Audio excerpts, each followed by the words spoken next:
चंद्रपूर जिल्ह्यातील दारूबंदी 2021 मध्ये उठविल्यानंतर नवी दारू दुकाने परवाने वितरित करण्यात उत्पादन शुल्क विभागाच्या वतीने झालेल्या भ्रष्टाचार प्रकरणी तपास करण्यासाठी गठीत झालेल्या SITने चंद्रपुरात 2 दिवस आपली कारवाई पार पाडली।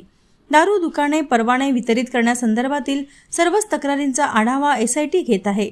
2 दिवसात 27 तक्रारी SITला प्राप्त झाल्या आहेत। यापुढेही तक्रारी स्वीकारणार असल्याची माहिती SIT प्रमुख संदीप दिवाण यांनी दिली आहे। 2015 साली झालेली चंद्रपूरची दारूबंदी 2021 साली उठविण्यात आली। आधी 315 दुकाने होती, नंतर ती 2022 मध्ये तब्बल 750 झाली।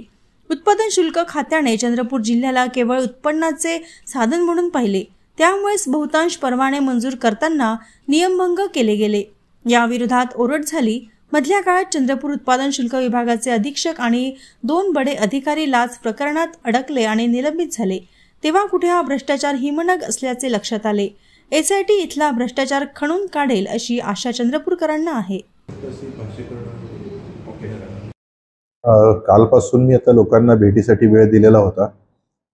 आतापर्यंत माझ्या मते एक 27-28 तक्रारी प्राप्त झालेल्या आहेत आणि अजूनही लोक येत आहेत आणि वेगवेगळ्या विषयावरती आहेत, वेगवेगळ्या क्रायटेरियावरती आहेत। SITची कार्यकक्षाच ही आहे की 21 नंतरचे ज्या स्थलांतरित किंवा नवीन इश्यू त्याच्यामध्ये काही व्हायलेशन झालं आहे का ते चेक करायचं आहे। त्या संदर्भात एक्साइज डिपार्टमेंटकडून आम्ही डेटा घेणं चालू आहे आणि त्याची स्क्रुटिनी करून त्याच्यानंतर मग अहवाल देणं अपेक्षित आहे। तर किती महिन्यामध्ये हा अहवाल देणार? नाही, प्रायोरिटीने आम्ही देणार आहोत। मी वेळेबद्दल नाही सांगू शकणार एक्झॅक्टली, कारण किती तक्रारी येतात आणि बाकीचा डेटा सगळा अनालिसिस करायला वेगवेगळ्या विभागाचे त्याच्यामध्ये अभिप्राय पण आम्हाला घ्यावे लागतील। सो आता वेळ सांगणं हे आहे, पण प्राधान्यक्रमाने लवकरात लवकर संपवायचा प्रयत्न आहे।